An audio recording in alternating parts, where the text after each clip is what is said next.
According to the biggest study of its kind, men are more likely to face hiring discrimination than women now.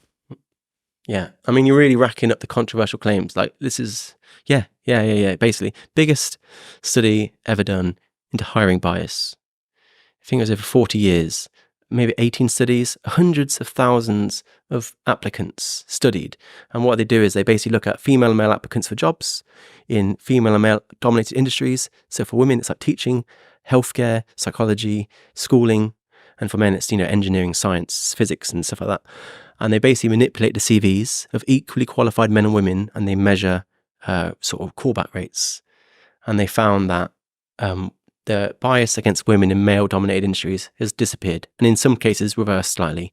But the bias that men experience in female-dominated industries remains consistent. So that was the first set of findings. The second set of findings was probably even more important, and is that our perspectives of hiring bias is completely wrong. We just totally misinterpret it. So they asked sort of the average American member of public and academics, what do you think the bias is going to be? And they were just way out, like 3 or 4 times out.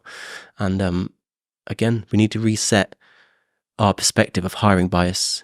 And it's interesting because they had the exact same conclusion in Australia, because they were trying to get more women into governmental positions. So they decided to hire blind. They decided to take gender off CVs and just hire based on merit, which I'm like, that's great.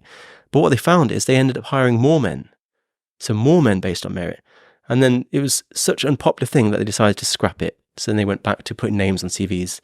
And then they're like, well, this is the kind of discrimination we like. We're going to discriminate and get more women into positions of power. So yes, the biggest study ever done into hiring bias has found that men are the ones being discriminated against. Of course, that's changed over time. 20 years ago, it wasn't the case, but now it is. And I don't know why we cannot keep like our finger on the pulse of sexism and constantly reform our opinion, because that is a sign of progress. We should be happy about how we've eliminated bias against women in male industries and give ourselves a pat on the back, and now do the same for men trying to get into nursing or healthcare or teaching, and also like men like just being dads in playgrounds for children and stuff. And that's like the old girls club, I think. I mean, I know so many fathers who are looked at as paedophiles or predators, babysitters, when they're waiting with their child at the playground. I read one story about a guy got pepper sprayed for taking a photo of his own kid. And I'm like, we need to do a lot more to bring men into those spaces. And then I guess you have to, further down the chain, you have like, there just aren't baby changing tables in men's changing rooms. So then men have to either go into women's changing rooms or change a baby somewhere else. And it's like, wow, it's a two-way street. Well, I think not the baby changing thing. That's insane. I didn't even know about that, and it makes complete sense. Sometimes it's the disabled changes, but I guess I have seen. I don't think I've ever seen it in the men's. No, and it's annoying because this happens alongside a separate conversation where we're constantly demanding fathers to take equal responsibility for childcare, and I'm like, well, how about equal respect first, and how about equal rights? Like, that's how it works. Like, if you want equal responsibility, you need to give equal rights. That's how it works. And no one is doing that. Everyone just demands more fathers whilst constantly humiliating them. Yeah. I suppose the interesting element of the guy getting pepper sprayed at the playground because he was taking a photo of his own kid is that is almost surely a product of what the culture and the memes have sort of pushed forward. And quite rightly, stranger danger, all of that's, like, do not get into a car with somebody that you do not know. I remember the hedgehog from the Green Cross Code. Like, you remember that guy? Yeah. I've not thought about hedgehog in many years, but thanks for bringing it right back. I mean, that's a great campaign. The fact that I'm like, oh yeah, the hedgehog. Mm-hmm.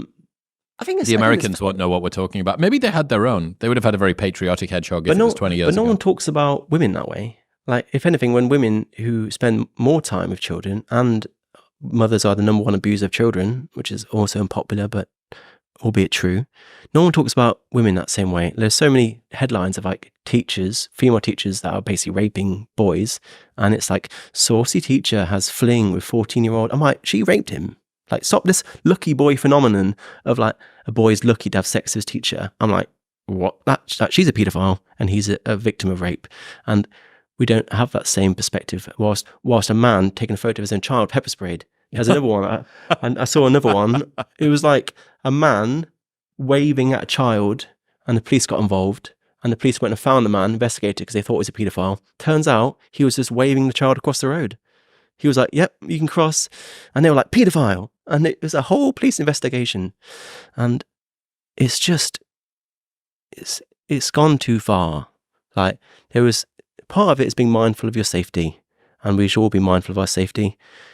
But when it becomes this hysterical fear mongering of men that stokes a cultural fear, it's gone way too far. When men are getting pepper sprayed like that, or being investigated by police for waving a child across the road, like, we can all agree that is too much vilification, too much hysteria. This cultural panic has just gone way too far. Well, I suppose the reason for this is there are still reports and stories of men misbehaving in ways that are awful and newsworthy. And the solution to that is, okay, well, let's just continue. It's like there's one solution to it, and the only solution is vigilance. And you just have one dial, and you just continue to turn up vigilance more and more and more. Let's just continue to scrutinize and be vigilant and be aware and make sure and so on and so forth. And that's it. That's the only button that there is to press. And the issue is that I don't think that necessarily gets rid of the problem. No. Well, I think it makes people more afraid in many ways. It's of all we hear these stories of like vigilance and fear and, horrible crimes, men behaving badly, although I'd say that's an understatement. Like, that's just going to create more fear. Like, that's just going to... But what do you do? You can't not report on it. Well, I mean, a man goes to work, has a sandwich, comes home and goes to bed. That is not interesting news, is it? But a man who assaults a woman, that is headline news all over the country. And like, I'm not saying we shouldn't report it, but we should understand that we're seeing a very small minority of men that are being hyper sort of amplified through social media and the news. We're getting a warped perspective of what the world is really like, and we really, really are. Like, everyone talks about not all men, and I'm like, that not all men is a really important rebuke that we should be using, because it is not all men. Like, if you actually look at the data, 0.2% of Americans are arrested for violent crime each year. 0.2%. Not all men. Like, tiny percentage of tiny point of 1% are arrested for violent crime. And like 1% of people commit like 60% of crime. 60% of crime is by 1% of people. And it's not all men doing it. It's just not. Neither are all men billionaires. Like, that's what I'm sick and tired of. Who has the most billionaires being used as a metric for gender equality? Like, that has any sort of meaning to normal people. Like, the chance of a man being a billionaire is like 0.00004%. And the chance of a woman being a billionaire is like 0.00005%. And I was like, yeah, one of them is bigger, but they're both fucking small. It's like you're comparing 2 grains of sand. Like, yeah, that's bigger, but they're tiny. Like, you are not going to be a billionaire, whether you're a man or woman. Sorry to break it to you.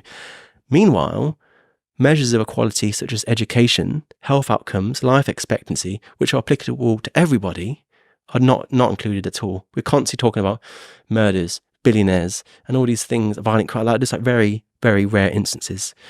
And meanwhile, men who die younger in every single country in the world, and boys who are behind at every stage of education in every single Western country, not talked about. And I'm like, the ability to decide how we measure equality is a privilege in its own right. And what the metrics we're using are just not inclusive enough. And they're just giving a very warped perspective.